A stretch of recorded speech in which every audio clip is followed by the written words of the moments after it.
In this video, we're going to talk about exercises that you can do while you're injured. And with me, I've got an expert exercise rehabilitation instructor, Paul, who I'm going to let you introduce yourself, Paul, and what you do. And then we can work through some of the stuff that you might be able to offer people if they're recovering from an injury. Thanks, Steph.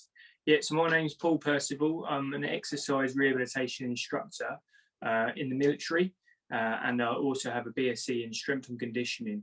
I've got experience of working in exercise rehabilitation, in the military for over 12 years, and that deals with getting injured service personnel back to full fitness that have sustained a musculoskeletal injury. So an example of that could be that they've had an ankle injury. They then come to me after they've received an appointment and an assessment from a physiotherapist, and then I continue with their care pathway with exercise being my main treatment modality for that. Great. And if we're talking about someone who's perhaps entered a race or they've got a deadline to meet and they need to keep themselves fit and strong while they're also rehabbing their injury, do you want to talk through some of the things they might be able to keep going with to keep them on track really with their goals? Yeah, I mean, absolutely. What I would say, for example, if we've got a runner and they sustained like I spoke before, an ankle injury, for example, the key is, I think it's still important that you can still continue to do something if it's an injury like that, and look at other things out there, options that are going to help in terms of not aggravating their injury, offloading their injury, but still keep their cardiovascular fitness at a good level on a continuum where they do get back to running, the injury isn't causing them issues when they are able to load on it again. Their cardiovascular fitness is still at a good level and they're not having to start from the bottom. So example, that could be, for example, they're able to go and do swimming instead of running to keep that cardiovascular fitness, that endurance fitness going. Other examples as well, maybe just in terms of thinking about offloading that specific joint. In the gym, you could look at things like rowing, keeping the feet flat on the rower. There's not going to be as much certainly impact on that type of exercise in comparison to if they to do running. But if we were to look at like generic type exercises, just again to keep them ticking over whilst they're waiting for the initial acute stages of the injury to settle, then there's some examples that we could talk through in terms of just simple at-home body weight exercises to focus on maybe the things that haven't been focused on for a while. So for example, they can look at more body weight resistance type exercises, core strength stuff, and examples like that, which I'm happy to go through if you like.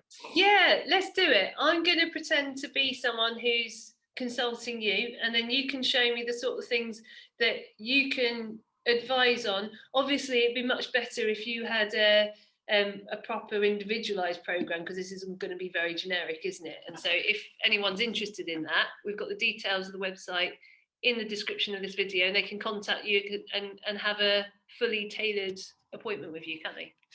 Yeah, absolutely. This, as you're right, like you said there, Steph, what we're talking about here is just very generic example of for that person to think of other things that you can consider to look at home just to keep themselves ticking over. But absolutely, obviously, a person that presents is always going to be much more an individual approach is going to be used of that person, so it'd be much more specific for what that person's needs is. And for me as an exercise rehabilitation instructor, that's the first thing I'll certainly be looking at after an assessment that's been conducted, is sort of needs analysis to state what are your goals for the future, short, medium and long-term goals. So what are the things that we can start focusing on when we actually start prescribing you the exercises. But what we're talking about here, it's just much more generic for now as an example. Yeah. Brilliant. Right, let's give it a go. Give me your four top exercises for someone with a knackered ankle. Right, knackered ankle. I'm going to give you four. Yeah, great. Let's go for it. So 4 exercises. And with this, let's think now, we just wanted to offload the ankle. It's still quite early days, but we want to still keep ourselves ticking over. So bear with me as I do this. I'm going to move the camera around a little bit and I'll be up and down, but I'll give you my 4 top for now. Okay, right. So let me just move this chair out of the way here and just shift this around a little bit. Yeah. Okay, first off. On the mat as well. Yeah. So what I'll do, Steph, I'll give you an example exercise and then have a go. So first exercise you'll look at, we'll keep it really simple. We're going to look at a press up exercise, but we're also going to incorporate a little bit more sort of core stability work in there as well. So Yeah. let me just adjust that slightly so you can see. So we get ourselves into the press up position.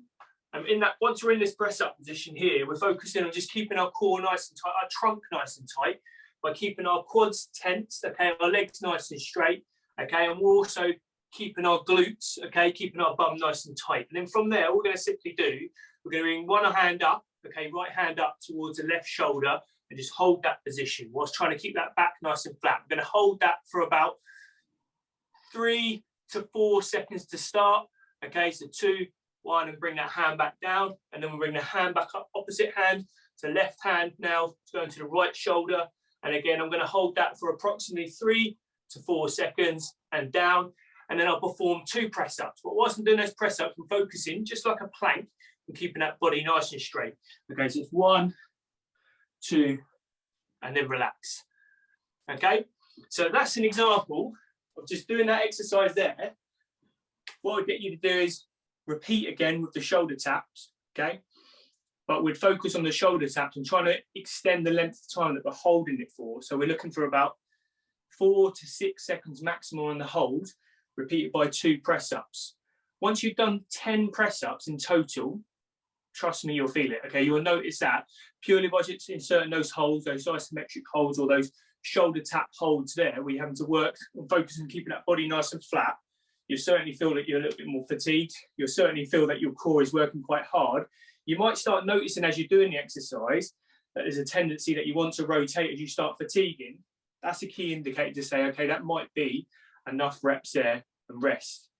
I've said 10 for now as a target, but it may be that the person you're prescribing this to is quite fit and strong and they can go 10 plus. So for example, if we're looking at those press ups, if we can get someone up to 20 press up with those shoulder holds as well for about 4 seconds, that's fantastic, okay? But I would suggest no more than that would be enough. So that's one exercise. We could then do that, have about approximately a minute to 90 seconds rest, and you could repeat that exercise again 3 times through. The next one is going to be a side plank. So with the side plank, you're going to have to forgive me because my room's a bit short. I'll just check if I can actually get into the side plank position here first. Okay, yeah, that's perfect. So what we're going to do here with our feet, we're going to stagger the feet. So we have 1 foot in front of the other, okay? And actually what we do on this one, we start, hopefully you can still see me, we're going to start with elbow on the floor rather than the hand, feet staggered, and we're going to lift ourselves up into this position here with the hand on the hip. Now the key here when you're doing this side plank exercise is that we're thinking about a line from the ear running down through the hip to the ankle. So it's nice and straight. Keeping that, the hips off the floor, and we're feeling that here in this lower part of the body, okay, between the hip and the lower rib. And we're just going to hold that for, again, 3 to 4 seconds, and then just relax, okay? And if that's then we'll repeat the same. Ankle, we can, would you have a modification if that was sore on their ankle, if it was still quite acute? Yeah, absolutely, yeah, good point, bearing in mind, actually, yeah, well, the case study we're looking at here. So, yeah, absolutely. If they're struggling with that on the ankle, then we'll bring the feet behind, okay, onto the knees and repeat exactly the same again. Okay, just to offload that ankle. All right. And then once they've done that on both sides, what we can do is we can introduce like a plank rotation hold. And again, this can be done on the knees or this can be done on the feet. So I'll show you the sort of first example of it where we're doing it on the knees. And apologies, I'll have to do this for you here, okay? But all we're going to do from here on the knees, okay, we can perform a simple press up, come back up, rotate onto our knees, bring the hand up, okay, back down to the floor, perform a press up in between, okay, off to the side. So we're in a high plank position now, hand comes up, down to the floor, okay, and then perform the press up again. The key on that is, because there's quite a few movements there, and it's nice, slow and controlled. Okay, so that last piece that I did there where it was introducing the rotations and then bringing the hand up, I would again start with the person at about 10 repetitions, but the focus is on the form. If you start finding again that individual's fatiguing, shaking, they're losing the form, that's a key indicator to say that's enough reps. But again, if we've got a really strong, fit individual in front of us, okay, that may be used to these exercises, 20 reps, 20 reps at that sort of state level would be absolutely fine. But to the point where they feel that they're losing form and they're fatiguing, that's again the key indicator to say stop and rest there. 60 to 90 seconds rest, and again 3 sets of those as an initial starter. And then my next exercise from there is a glute bridge exercise. So this one here, again, I'll just adjust the camera slightly, so bear with me just so you can see. Okay, perfect. So on this one here, can you still see me there, Steph?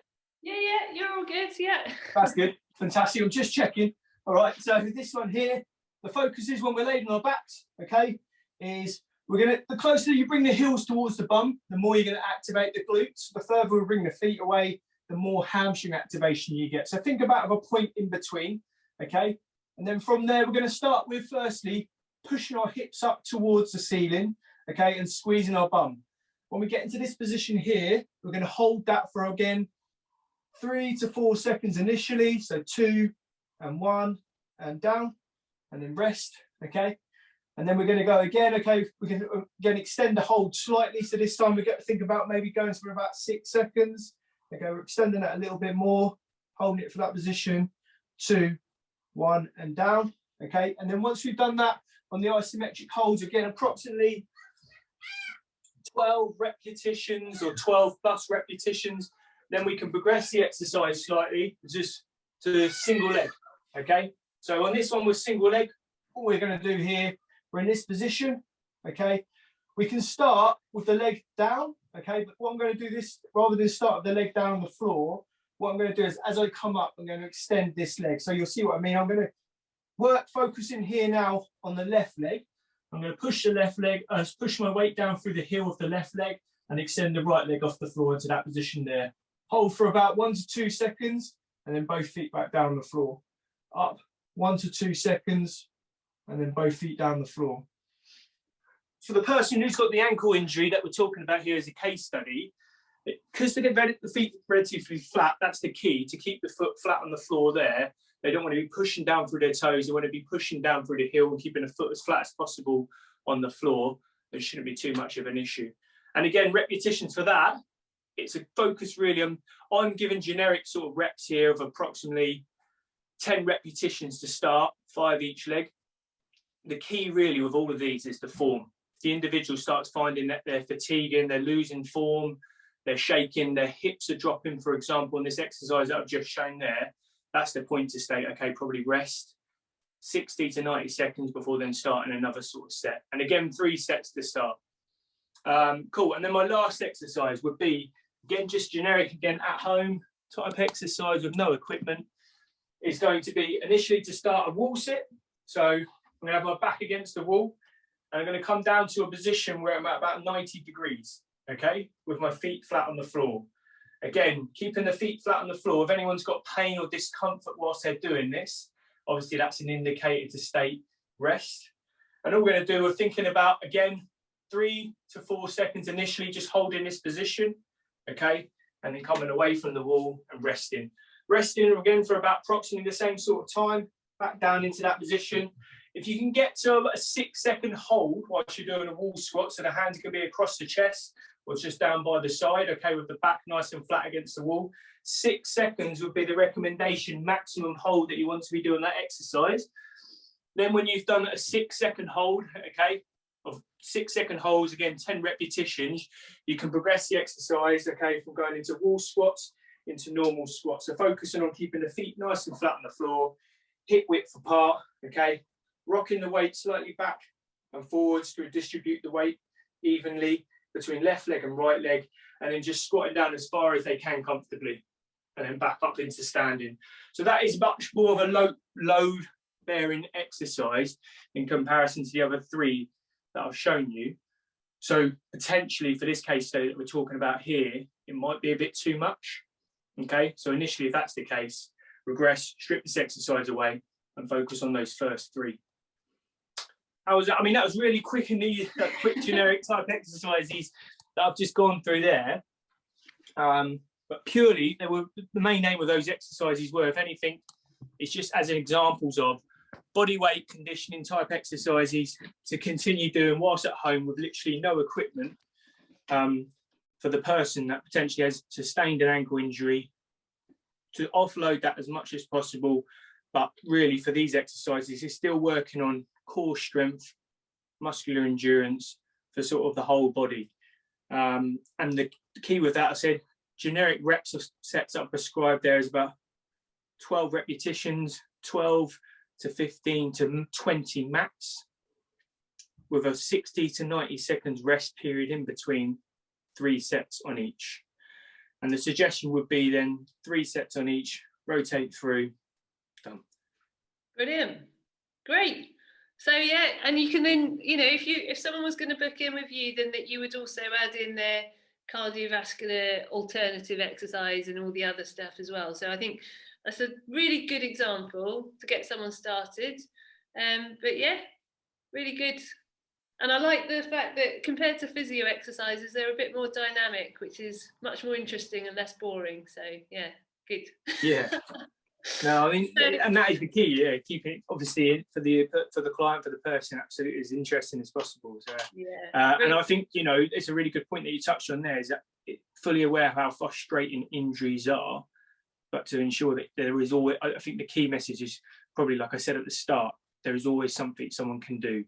No matter, you know, if you sustained an injury, it can be offloaded, and you can still continue to keep your fitness at a level where you want it to be whilst that injury is recovering. Yeah, brilliant. Right. Well, I hope people have found that helpful. And if you do want to get in touch, then visit our website and you can get in touch with us there. Thanks, Paul. Thanks very much. Cheers, Steph.